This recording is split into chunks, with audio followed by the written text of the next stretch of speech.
कुरान से भरोसा उठता जा रहा है, दूर हो गए। कुरान रखा है जुस्तान में। मेरी बहन जिसको जहेज में लेकर के आई थी ना, सिर्फ जहेज बन के रह गया, सिर्फ जहेज बन करके रह गया। हमारी कौम के नौजवानों को डिमांड तो याद रहती है, 10 लाख की तो खबर रहती है, 5 लाख की तो बात याद रहती है। कोई ये नहीं पूछता जो बच्ची मेरे निकाह में आने वाली है, बताओ वो तजवीद के साथ कुरान भी पढ़ सकती है कि नहीं? तजवीद के साथ कुरान भी पढ़ सकती है कि नहीं? क्यों नहीं पूछते?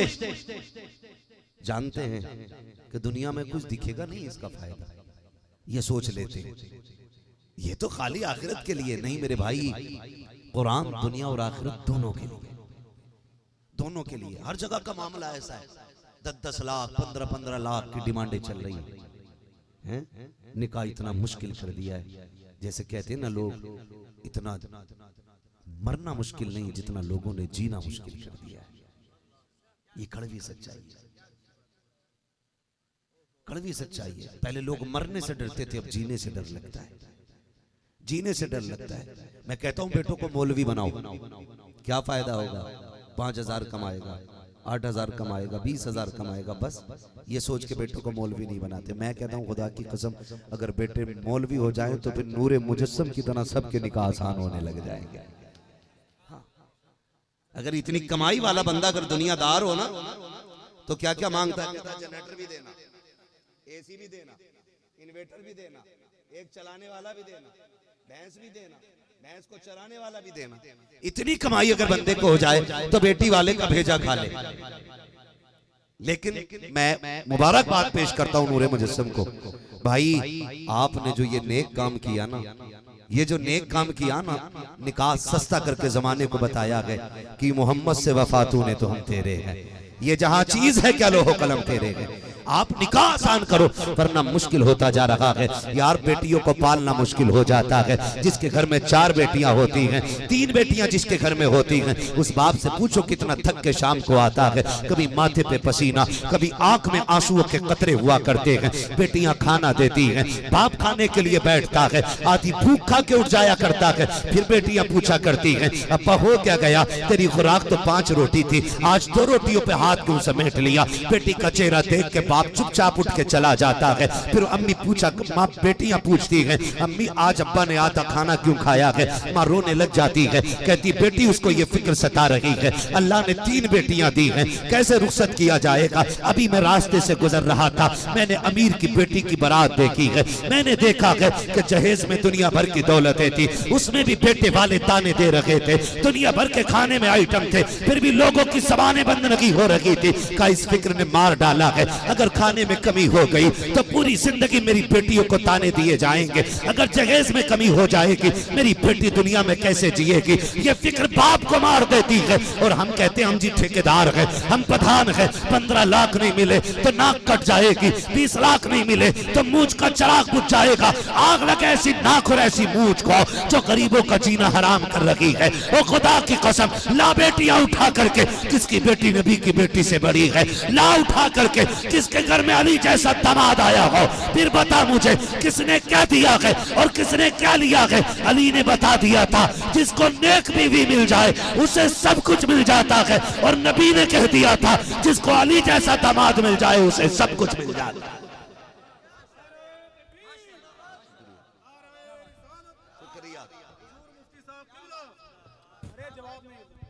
भाई नशे चढ़ गए, नशे। बेटियां बूढ़ी हो गई बाप के दरवाजे पे बैठे बैठे, हमारी कौम की आंखें नहीं खुल रही हैं। मैंने पहले भी एक बात कही थी और आज फिर कह रहा हूं, आज जो इर्तिदाद का बाजार गर्म है ना कहीं इसके हम ही जिम्मेदार हैं। हमने निकाह अगर आसान किए होते तो हमारी बेटियां धर्म छोड़ के इधर उधर नहीं जाती, बेटियां गैर मुस्लिम होती रही और हमारी कौम मेलों में तमाशों में नचनियों पे पैसे लुटाते रहे। ये कंडीशन हमारी कौम की है। ओ भाई, निकाह इतने आसान कर दो कि बेटियां मुसल्ले बिछा के कहा करें, मालिक शुक्र है तूने मदीने वाले की उम्मत में पैदा कर दिया। यहाँ बेटियां बोझ नहीं समझी जाती, यहाँ बेटियां रब की रहमत समझी जाती। ऐसे काम कर जाओ, मुश्किल हो जाता है, मुश्किल हो जाता है। एक बाप ना बेटी को मुश्किल से जवान कर पाता है, फिर रोता है उसकी जवानी देख के, फिर रोता है। लोग पूछते हैं क्या हुआ, क्या हुआ? और फिर हालात देखिए। पहली बात तो निकाह इतना मुश्किल कर दिया हम लोगों ने, इतना मुश्किल कर दिया कि बेटियों के बालों में सफेदी आ गई। हमने IAS IPS और MBBS PUMS, हमने LLB BA, हमने ये रिश्ते तो तलाश किए, लेकिन हमने कुरान वाले रिश्ते को इज्जत नहीं दी। मैं गलत कह रहा हूं? अगर शरीफ की बेटी है, पर्दे में रहती है, बाहया है, इज्जत की मुहाफिज है अपनी, और जब रिश्ते की बात आती है तो लोग नजरअंदाज कर जाते हैं। अमीर की बेटी है, 1000 दाग भी लगे हैं दामन पे, तो लोग कहते हैं नहीं नहीं 10 लाख मिल रहे हैं, बेटी अच्छी है। भाई यहाँ बेटी अच्छी नहीं, यहाँ पैसा अच्छा है, और वहां बेटी अच्छी थी, वहां दौलत अच्छी नहीं मिली। हमने जो बहुत ऊंचा देखना शुरू कर दिया है, इस ऊंचे देखने ने हमारी कौम का बेड़ा गर्क कर रखा है। लड़की वाला ये सोच रहा है कि मुझसे ऊंचा रिश्ता मिले, और लड़के वाला ये सोच रहा मुझसे ऊंचा घर मिले। इस ऊंचे ऊंचे ने तबाह करके रख दिया। मैं कहता हूं खाली बराबरी के रिश्ते देख लिया करो, खुदा की कसम बिन झगड़े और तलाके नहीं होंगे, फिर तुम्हारे घर में खुदा की रहमतों के फूल खिलने लग जाएंगे। बताओ, अगर बेटी अमीर होगी तो दामाद को कुत्ता बना के रखेगी, और अगर दामाद अमीर होगा तो तेरी बेटी को कुत्ता बना के रखेगा। मैं सबकी बात नहीं कर रहा, इल्ला माशाअल्लाह कोई एक ढंग का निकल सकता है, वरना पूरी जिंदगी बच्ची को ताने मिलते हैं। तेरे बाप ने दिया क्या? तेरी माँ ने क्या दिया? क्या मिला है तेरे बाप के घर से? ये ताने बच्चियों को मार देते, बच्चियों को मार देते। कुछ भी ना लाई हो गरीब की बेटी, कभी दो जुमले मत बोल लो तेरे बाप ने क्या दिया है, यह हराम का थोड़ी है, कभी ये मत कहना। जब इस तरह के ताने ससुराल में मिलते, बेटियां टूट जाया करती है, टूट जाया करती है। हम कहते हैं हमारा मुआशरे में बड़े दुख है, बहुत परेशानी हमारे मुआशरे में, चैन नहीं मिल रहा हमारे मुआशरे में। और भाई दिल के पपोले जल उठे सीने के दाग से, इस घर को आग लग गई घर के चराग से। अगर आप किसी के दिल को दुखाओगे तो सुकून आपको भी नहीं मिलेगा। आप 10 लाख के बेड पे भी नहीं सो पाओगे चैन से, अगर आपने किसी का दिल दुखा रखा है। क्या यह हर घर की कहानी नहीं? अपनी बेटी से अगर 10,000 का भी नुकसान हो जाए तो अम्मा कहती है पराए घर जाएगी तो कैसे काम करेगी, लेकिन अगर बहू से 5 रुपए का कप टूट जाए ना, तो फिर कयामत आ जाती है। फिर कयामत आती है कि हराम का है, तेरे बाप ने दिया था, ऐसे ही तोड़ दिया तूने।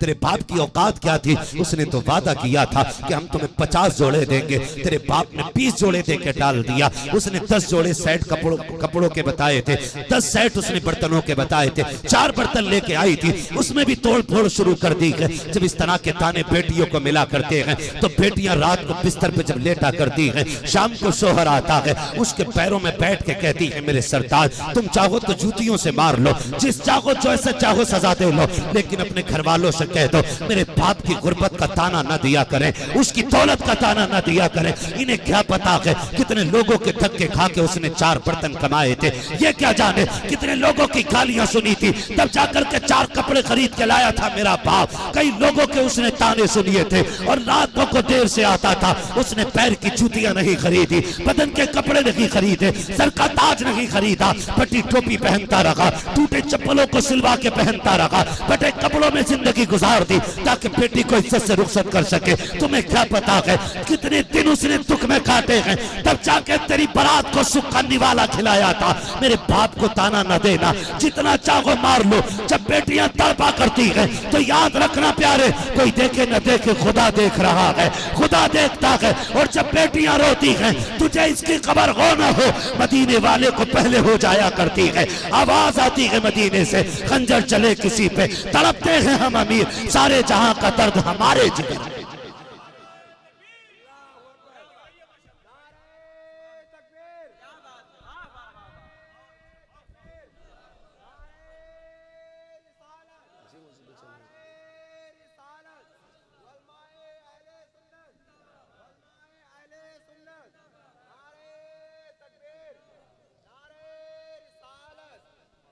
थक गए आप लोग? सलाम पढ़ लिया जाए, अगर नहीं थके तो जरा कह दें या रसूल अल्लाह, और जोर से कह दें या रसूल अल्लाह। अल्लाह सलामत रखे। यकीनन ये साहिब मजार का खुला फैज है कि इतनी गर्मी में भी महफिल जमा रखी है। हाँ, इतनी गर्मी में भी महफिल जमा रखी है। अल्लाह सलामत रखे आप सारे लोगों को, अल्लाह बरकत अता फरमाए। मैं जो बात अर्ज कर रहा था, खाली जब रिश्ते किया करें ना हम रिश्ते, तो कुरान वाली बेटियां तलाश किया करें। कुरान वाली बेटियां, कुरान वाली बेटियां। जब कुरान वाली घर में बहू आएगी ना, तो उसके कदम के साथ रब का करम घर में आएगा, करम घर में आएगा। आज ना जब कुरान नहीं है तो घर में बरकतें नहीं है। पहले के लोग देखो आप, 90-90 साल की बूढ़ी औरतें हो जाती थी, लेकिन हर घर से सुबह फजर के बाद कुरान की तिलावत की आवाज आती थी। हाँ, मैंने खुद ऐसी बूढ़ी औरतें देखी है कि जिन्होंने 90 साल की उम्र तक में चश्मा नहीं लगाया और बिना चश्मे के कुरान पढ़ा।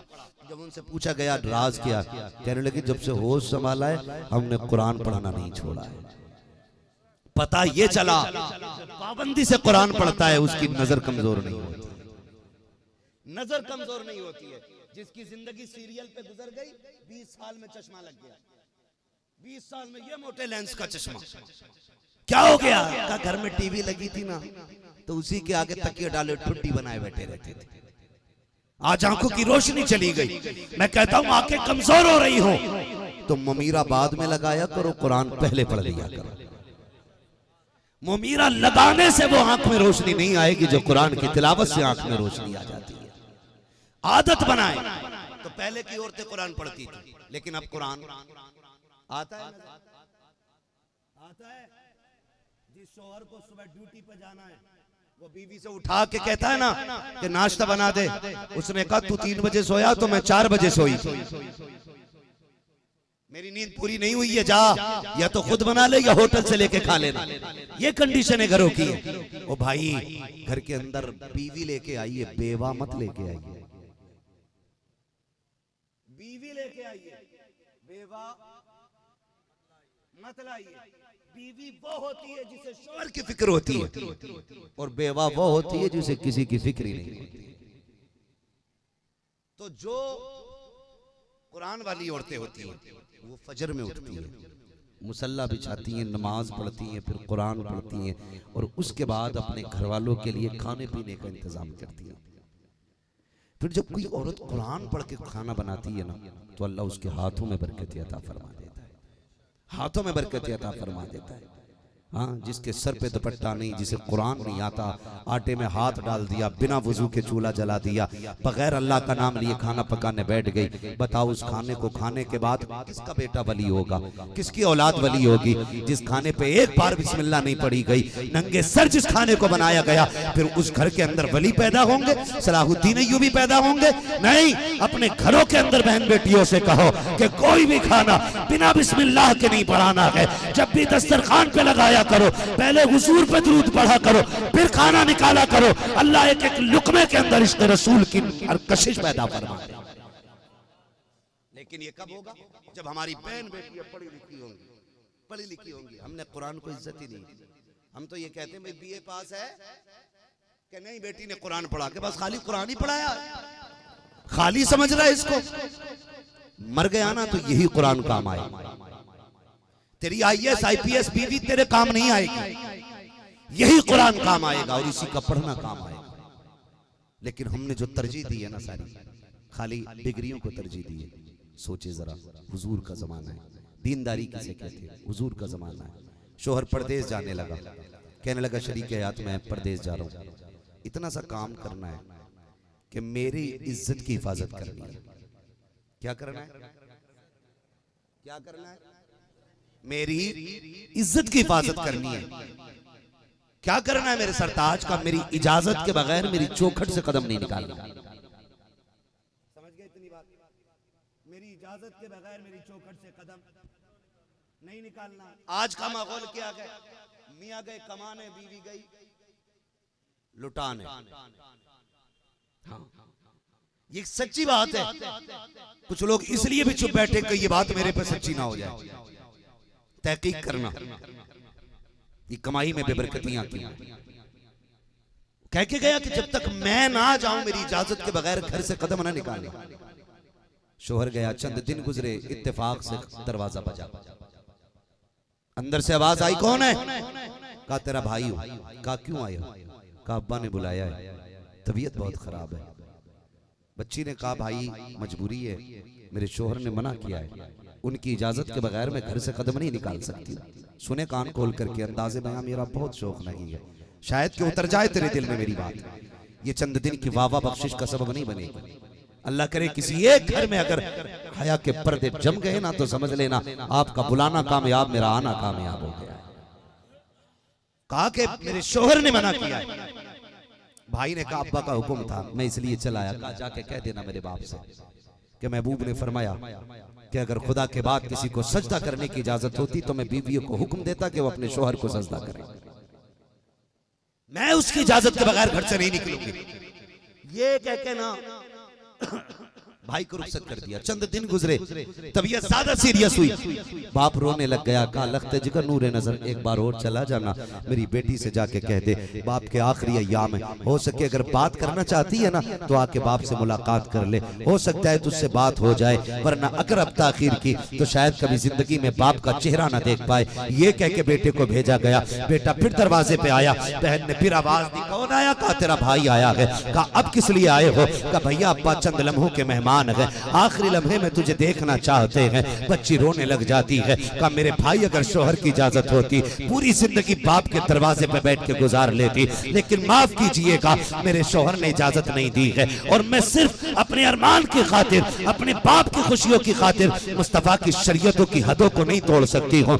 ये कह के बच्ची ने दरवाजा बंद कर दिया। मामला ये हुआ कि बाप का इंतकाल हो जाता है। चंद लोग इकट्ठा हुए, बातें होने लग गई कि फला बेटी नहीं आई है, उसको बुलाने भेजा गया, फिर भी नहीं आई। लोगों ने बातें करना शुरू कर दी। फिर किसी अक्लमंद ने कहा चलो वो तो नहीं आई है, जनाजे को उसके दरवाजे तक ले जाया जाए ताकि वो वहां बाप के चेहरे को देख ले। हद तो ये है कि जनाजा तैयार हुआ, उसके दरवाजे पे रखा गया। फिर आवाज दी बेटी अब तो निकल के आ, जब बाप दरवाजे पे आ गया है अब तो आके देख ले, बाप जनाजे पे है, एक बार आके चेहरा देख ले। उसने चीख मार के कहा था अगर चेहरा ही दिखाना है तो मेरी दहलीज के अंदर लेके आ जाइए, मैं शौहर की मर्जी के बगैर इसकी हदों को पार नहीं कर सकती हूँ। तो जनाजा अंदर गया, लोगों ने देखा, बेटी ने बाप का चेहरा चूमा, फिर तलवों में जाके बैठ जाती है और रो के कहती मेरे परवरदिगार ये कोई अजनबी नहीं है, ये कोई दूर का रिश्तेदार नहीं है, ये मेरा वो बाप है जिसने मुझे लुक़मे खिला के पाला है, जिसने मुझे मेहनत की कमाई खिलाई है। ये मेरे परवरदिगार ये कोई दूर का रिश्तेदार नहीं, मैं इसकी बेटी लगती हूँ, ये मेरा बाप लगता है। ये मेरे मौला ये मुझे बुलाता रहा, लेकिन मैंने तेरी शरीयत की पासदारी के लिए अपने बाप की ना मानी। मेरे परवरदिगार मैं कुछ और नहीं मांगती हूँ, इसके सदके में मेरे बाप की मग़फ़िरत फरमा दे। जितना कहा है उसके बाद जब जनाजा उठा है, लोगों ने चंद दिन के बाद देखा यही बाप जन्नत की बहारों में टहल रहा है। कहा कैसे बख्शे गए? कहा अमल तो ऐसे नहीं थे, अल्लाह ने एक बेटी के सदके में मेरे भी गुनाहों को माफ फरमा दिया। ये तो बाप की बख्शिश का सहारा बन जाती है। ओ भाई बेटियों को नेक बनाओ, बेटियों को नेक बनाओ, बेटियों को अच्छा बनाओ। नौजवानों आपसे गुजारिश है रिश्ते किया करो ना तो दौलतदार देख के नहीं, दीनदार देख के रिश्ता किया करो, ताकि गरीब को अपनी इज्जत पे नाज हो, कमजोर को अपनी पाकीज़गी पे नाज हो। जानते हो, गौर से सुनना मेरी बात, सच्चाई ये है अगर हुजूर चाहते तो बेटी को जहेज में कुछ भी दे सकते थे। हुजूर जो चाहते वो दे देते, जो चाहते वो दे देते, लेकिन चंद मिट्टी के बर्तन, एक खजूर की बंदों की पत्तों की चटाई, एक छाल भरा गद्दा और एक मशकीजा, एक प्याला दे के बेटी को रुखसत किया। रुखसत करने लगे, अबू बकर सिद्दीक आ गए, या रसूल अल्लाह बेटी को रुखसत कर रहे।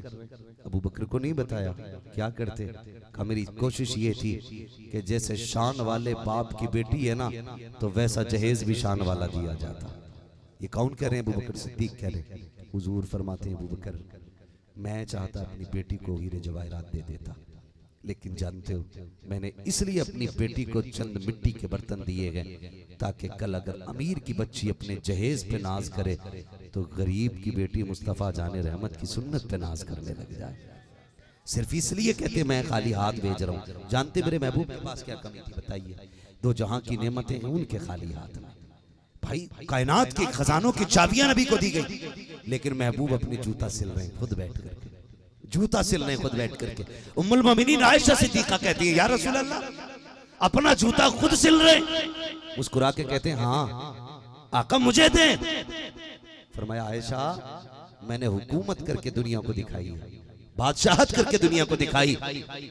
वो कल जब बादशाहत की कुर्सी में मेरा उम्मती बैठे और वो ये कहे कि मैं कुर्सी पे बैठ के हुजूर की सुन्नत अदा कर रहा हूँ, तो मैं गरीब को इतनी इज्जत दे रहा हूँ कि अगर किसी मोड़ पे कोई मोची मेरी उम्मत का सुन्नी मुसलमान किसी कोने में बैठ के जूती सिल रहा हो, तो जहां बादशाह ये कहे कि मैं हुजूर की सुन्नत अदा कर रहा हूँ, वहां मोची भी ये कह सके मैं भी हुजूर की सुन्नत अदा कर रहा हूँ,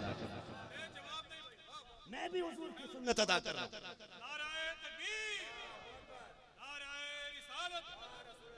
ऐसे निभाया गया मेरे नबी ने उम्मत को, ऐसे निभाया मेरे नबी ने उम्मत को।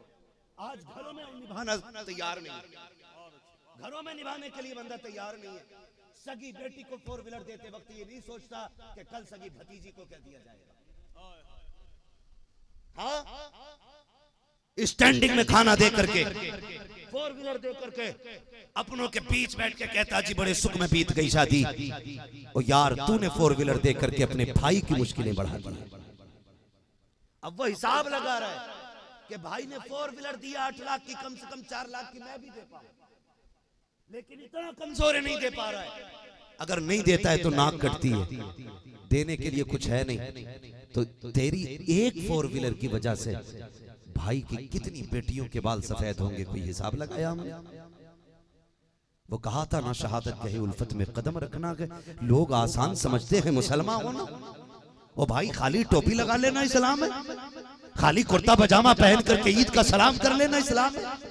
नहीं, हर दिल को टूटने से बचाना ये इस्लाम है, हर दुखी को सुख देना ये इस्लाम है, हर टूटे दिल का सहारा बन जाना ये इस्लाम है, किसी को दुख न देना ये इस्लाम है। इन आदतों को अपनाइए। अगर आपको रब ने दौलत दी है, आपका भाई गरीब है, तो मत दे अपनी बेटी को 8 लाख की गाड़ी, 2-4 लाख की गाड़ियां ले। बेटी को भी रुखसत कर दे, गरीब भतीजी को भी रुखसत कर दे। खुदा की कसम काबे वाला भी राजी हो जाएगा, मदीने वाला भी राजी हो जाएगा। करेंगे इंशाअल्लाह, ऐसा करेंगे, जहेज की डिमांड करेंगे, बोले करेंगे जहेज की डिमांड। बचे ये जो दौलत मांग के लोग लाते ना, ये इज्जत नहीं है, ये जहन्नम का ईंधन है, ईंधन। लिख के ले लो इसको, मरोगे तो यही तुम्हें जहन्नम में ले जाने के लिए काफी होगा। डिमांड नहीं करनी, मांगना नहीं है, क्योंकि हर बाप अपनी बेटी को अपनी औकात से ज्यादा खुद ही देता है, खुद ही देता है, क्योंकि बेटी खुद उसके जिगर का टुकड़ा होता है, खुद उसके जिगर का टुकड़ा होता है, इसलिए हर बाप बेटी को खूब देता है।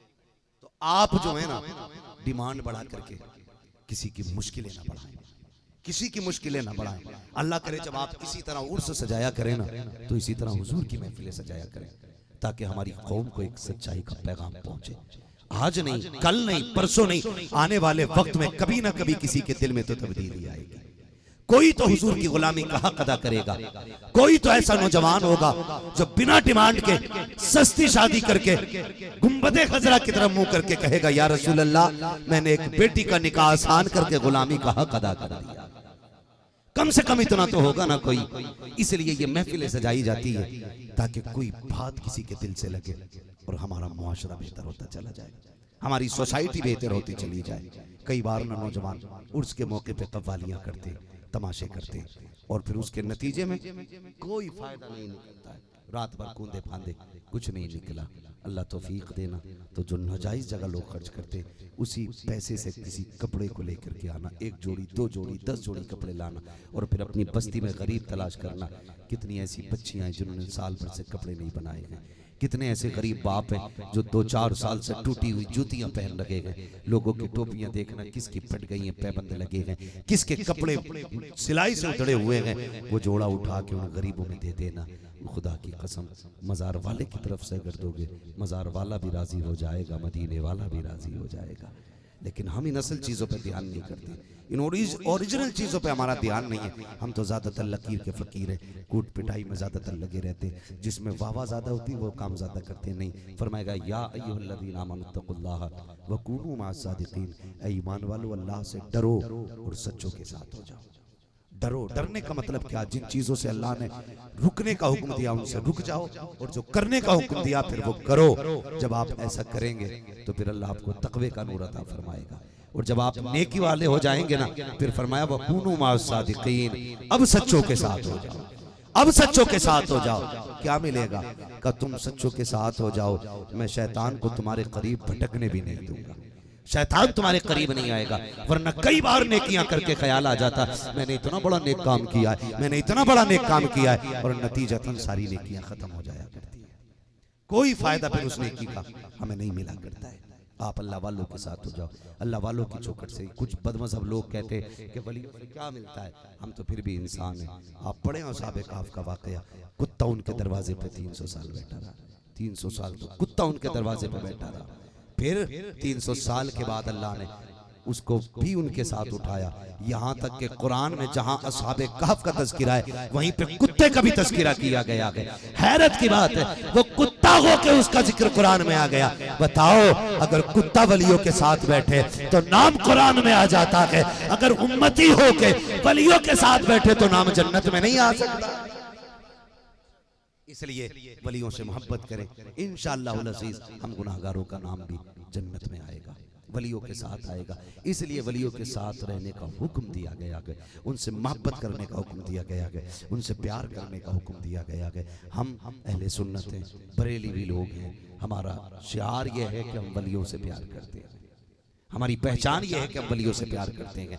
इसी पहचान को जिंदा रखिएगा और अपने मुआशरे में इश्क़ रसूल और मुस्तफ़ा का पैगाम आम करने की कोशिश कीजिएगा। एक नौजवान भी बदला ना इंशाअल्लाह, फिर देखना खुदा की कसम वो एक महफिल की बख्शिश की ज़मानत बन जाएगा। अल्लाह हमारी नस्लों को मुस्तफ़ा के बताए हुए तरीक़े पे अमल करने की तौफ़ीक़ अता फरमाए, और हमारी कौम को इसी तरह दीन की खिदमत करने की तौफ़ीक़ अता फरमाए। बिलखुसूस ये जो अरकान कमेटी है, अल्लाह एक एक फ़र्द को दिन दुनी रात चौगनी तरक्कियाँ अता फरमाए। खुदा करे ठीक है, 30 मिनट बोलेंगे, कोई बंदा उठेगा नहीं, ये ध्यान रखिएगा। कोई मसला नहीं है, मैं 30 मिनट बोल लेता हूँ। नहीं, कोई मसला नहीं है, मैं 30 मिनट बोल लेता हूँ। हाँ, अल्लाह आप लोगों को सलामत रखे। कमेटी वालों की फरमाइश है कि थोड़ा सा और आगे बढ़ लिया जाए। आपको तो बोझ नहीं लग रहा? नहीं, जो जहां बैठा वही रहे, जो जहां बैठा वही रहे। उठ के आने में मसला गड़बड़ हो जाता है कभी कभी। खैरियत है आप लोग? चले आगे, चले जरा कह दें या रसूल अल्लाह और जोर से। अल्लाह आपको सलामत रखे। तो अगर एक नौजवान भी बदलता है ना, फिर इंशाअल्लाह कौम बदलेगी, सोसाइटी बदलेगी, पूरा मुआशरा बदलेगा। अगर हमारी कौम एक अंगलाई ले लेना, मैं तो सही बात ये कहता हूँ कि चंद नौजवान अगर खड़े हो जाते हैं तो फिर पूरे मोहल्ले की ज़हनियत बदल जाया करती है। नहीं होता? अगर 5 बंदे वक्त से मस्जिद में निकलने लगे और वो आवाज दे दे तो घर के घर खाली हो जाते। कोई ये नहीं कहता पप्पू का बेटा है, कोई ये नहीं कहता गुड्डू का बेटा, कोई ये नहीं कहता फला का बेटा, फिर कहता यार गैरत कर, अगर फला जा रहा है तो फिर तुझे भी मस्जिद में जाना चाहिए, अगर वो जा रहा है तो फिर तुझे भी आगे बढ़ना चाहिए। तो मैं ये अर्ज कर रहा हूँ, एक नौजवान बदलता है तो फिर सोसाइटी बदलने लग जाती है, पूरा माशरा बदलने लग जाता है। आप हालात पे गौर करें, हमारे हालात कितने बदलते जा रहे हैं। आज ना बाप बेटे का दुश्मन हो गया, बेटा बाप का दुश्मन हो गया, भाई भाई की सुनने तैयार नहीं है, माँ बेटी की सुनने तैयार नहीं, बेटी माँ की सुनने तैयार नहीं है, एक दूसरे के दुश्मन बनते चले जा रहे हैं। वजह क्या है? वजह सिर्फ इतनी है कि हमने दीन से दूरी इख्तियार कर ली, हमने दीन से दूरी इख्तियार कर ली है। ये सबसे बड़ी वजह है हमारे घरों की तबाही और बर्बादी की, ये सबसे बड़ी वजह है हमारे माशरे में आग लगने की। आज कोई अपनी जिम्मेदारी अदा करने को तैयार नहीं, कोई अपनी जिम्मेदारी अदा करने को तैयार नहीं है। बच्चे सोते उठ जाते तो माया भी कम नहीं है, वो उन्हें गोद में लेने तैयार नहीं है। मोबाइल बजाया, दे दिया, फिर अपने आप लग गई कि बच्चों गली में इधर उधर बातें करने के लिए। और मेरी कौम का नौजवान जब इसे भी नींद नहीं आती है तो इसने भी मोबाइल चलाया और 3 बजे तक कभी यूं देख रहा है, कभी यूं देख रहा है, कभी मुंह टेढ़ा करके, कभी खुद टेढ़ा होकर के। फिर जब टूट जाता है फिर मरता रहा। जो 3 बजे सोएगा वो फजर में उठेगा, उठेगा? बोले जरा, उठेगा? नहीं उठेगा ना। 3 बजे सोने वाला कम से कम 10 बजे उठेगा जाकर, और जब 10 बजे उठेगा तो फिर काम किस वक्त करोगे आप? बिजनेस का आगाज कब से होगा?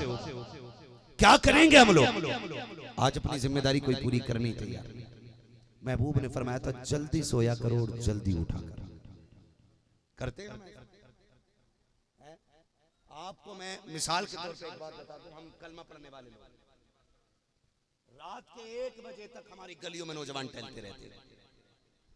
होता है कि नहीं? ऐसा बताएं। 1-1 बजे तक हमारी गलियों में नौजवानों के चक्कर लगते रहते हैं। और इसके बरक्स दूसरी कौमों में आप जाके देखें, 10 बजे के बाद एक बच्चा तुम्हें गली में, किसी घर से आवाज नहीं आ रही होगी, एक चिड़िया का बच्चा 10 बजे के बाद नहीं बोलेगा।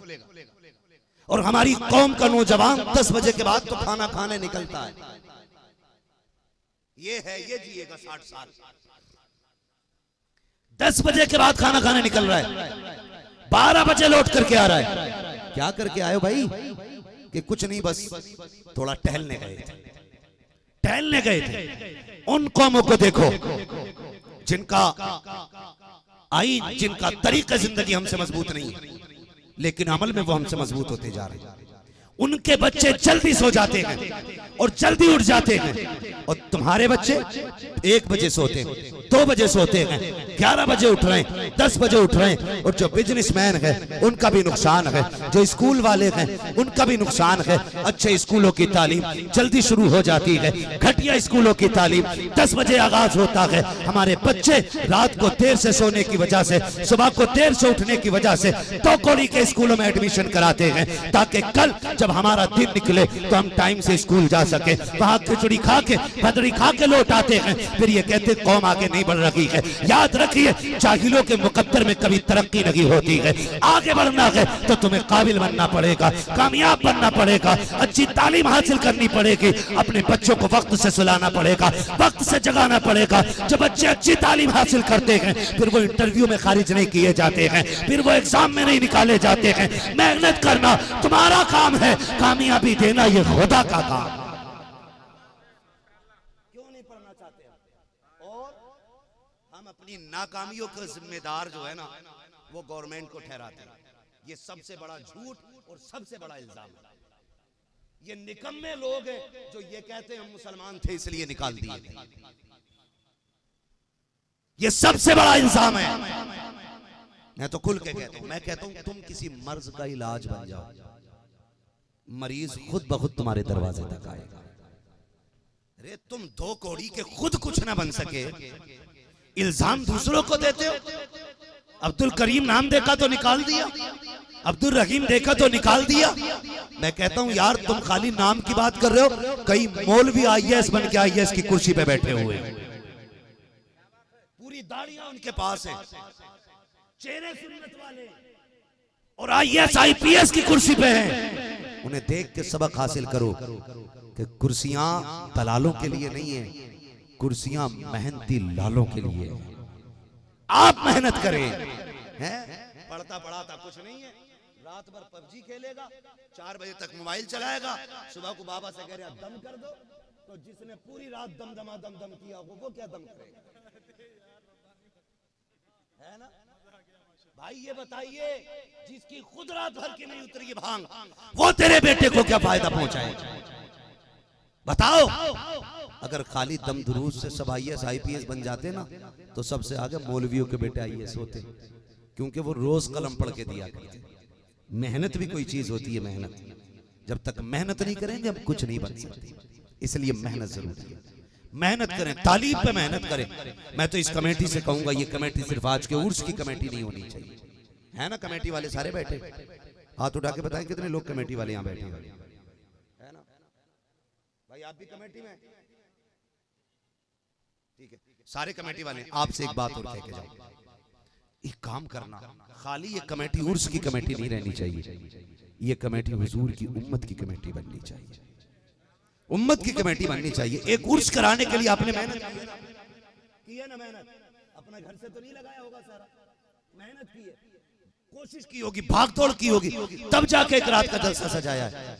मैं कहता हूं चंद मेहनतें और कीजिए, साल में 2-3 मरतबा ऐसी मेहनत और कीजिए। एक मेहनत इस नाम से कीजिए कि हमारी बस्ती में जो गरीब बच्चा पढ़ना चाहता होगा, फीस के लिए पैसा नहीं होगा, हमारी कमेटी मेहनत करके साल भर की फीस दे के उसको पढ़ाए। एक कमेटी ऐसी बनाइए, एक मेहनत ऐसी करे यही कमेटी कि पूरे गांव में देखे सबसे गरीब बच्ची कौन है। अगर अल्लाह तौफीक दे तो एक ऐसी मेहनत करके उस गरीब बच्ची के हाथ भी लेकर आइए। सिर्फ ये जलसे की और उर्स की कमेटी नहीं, ये हुजूर की उम्मत की कमेटी बननी चाहिए। हुजूर की उम्मत की कमेटी बननी चाहिए ताकि जब ये नेक काम करके दुनिया से आप जाए ना तो फिर ये कहते हुए जाएं, लहद में इश्क़ रुखे शह का दाग लेके चले, अंधेरी रात सुनी थी चराग लेके चले, तेरे गुलामों का नक्शे कदम है रागे खुदा, वो क्या भटक सके जो ये सुराग लेके चले। ऐसी जिंदगी गुजारिए। तकबीर, नारे तकबीर, नारे रिसालत, नारे रिसालत। मुफ्ती साहब किबला, मुफ्ती साहब किबला, नारे तकबीर, नारे रिसालत। माशाअल्लाह करेंगे इंशाअल्लाह कमेटी वाले काम। आप मुझे दीनदार लगे क्योंकि इस नेक काम में आप लोगों ने बढ़ चढ़ करके हिस्सा लिया। उम्मीद है अगर इतना काम करेंगे तो इंशाअल्लाह और भी ज्यादा काम करेंगे ना इंशाअल्लाह। वादा करते हैं इंशाअल्लाह एक दूसरे की मदद करें, फिर मर के देखें आप दूसरों के काम आ जाएं। खुदा की रहमतें आपके काम आएंगी, आपके काम आएंगे, आपके काम आएंगे। आप न रात के अंधेरे में किसी गरीब की इज्जत बचा लें, अल्लाह कब्र के अंधेरे में आपकी इज्जत बचा देगा, आपकी इज्जत बचा देगा। कब्र के उजाले का इंतजाम करके चलना है। और यही महबूब अलैहिस्सलाम का किरदार था, सीरत थी। जिसे कोई मुंह नहीं लगाता था उसे मेरे नबी मुंह लगाते थे, जिससे कोई बात नहीं करता था मेरे नबी बात करते थे। खातून आ गई ना, लोग उसे कहते थे कि ये मेंटल है, दिमाग से इसका हटा हुआ है, लेकिन उसने हुजूर को इशारा किया, सहाबा के साथ बैठे, हुजूर उठ के धूम में चले गए। वो बातें करती रही, हुजूर खड़े रहे।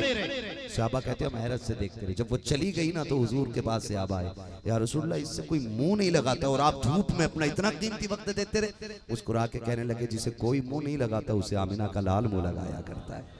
अगर मैं भी इसको हटा देता तो इस गरीब का दिल टूट जाता। फरमाया मैं दिल तोड़ने नहीं आया, मैं टूटे दिलों को जोड़ने के लिए आया। मेरे महबूब ने टूटे दिल जोड़े हैं। तुम नहीं जानते हो कितनी बेटियों की आहें रात में अल्लाह के अर्श को छूती होंगी, कितनी गरीब बेटियां सिसकी भर के बाप की गुर्बत को रोती होंगी।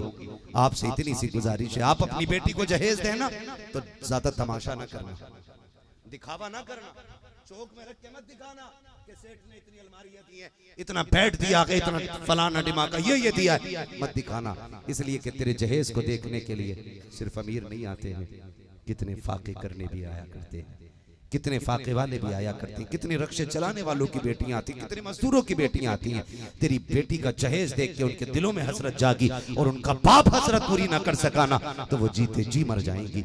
याद रख, तेरी दौलत तेरी बेटी को वो सुख नहीं दे सकती है जितने गरीब की आंख के निकले हुए आंसू तेरी बेटी को दुख दे सकते। इसलिए जहेज की नुमाइश नहीं करेंगे ना इंशाअल्लाह।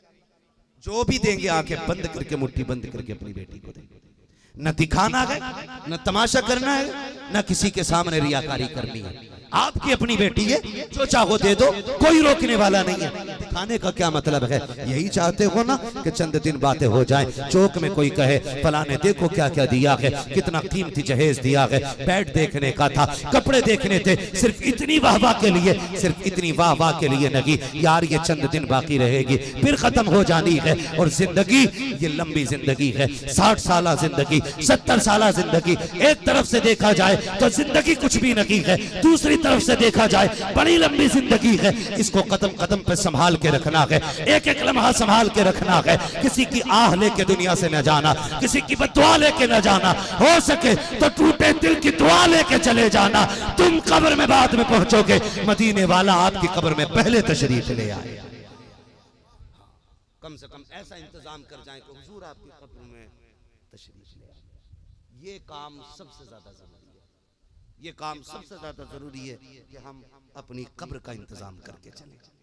अल्लाह ताला मेरी कौम को और हम सबको कौम की खिदमत करने की तौफीक अता फरमाए। आज भी ऐसा नहीं है कि कसरत है, महंगाई बढ़ गई है तो दौलत बढ़ गई है, नहीं। आज भी गुर्बत है, आज भी तंगदस्ती है, आज भी परेशानियां हैं, आज भी बच्चियां रो रही हैं, आज भी बाप के सर पे बेटियां बोझ बन गई हैं। सिर्फ चंद अमीरों की वजह से। अल्लाह ने आपको बेड खरीदने का पैसा दिया है ना, तो बेटी वालों से मत मांगो। आपकी औकात अगर बाइक खरीदने की है तो लड़की की बाइक का इंतजार ना करो। आप 4 बर्तन खरीद सकते हैं तो उसके जहेज का इंतजार ना करो। आप अपने घर से ये इंतजाम करके किसी गरीब की बेटी को अपने घर की इज्जत बना लो। खुदा की कसम फिर देखना, तेरी बेटी जिस घर में भी जाएगी अल्लाह उसे शहजादियों वाली इज्जत अता फरमाएगा। ये तो सभी कहते हैं ना अहमद रजा भाई कि दुआ करते बेटी का नसीब अच्छा हो। मैं तो सीधी सी बात कहता हूँ, आप दूसरे की बेटी को इज्जत दिया करो, अल्लाह आपकी बेटी को इज्जत अता फरमा देगा। यही कानून अपनाएंगे इंशाल्लाह, देंगे इंशाल्लाह दूसरे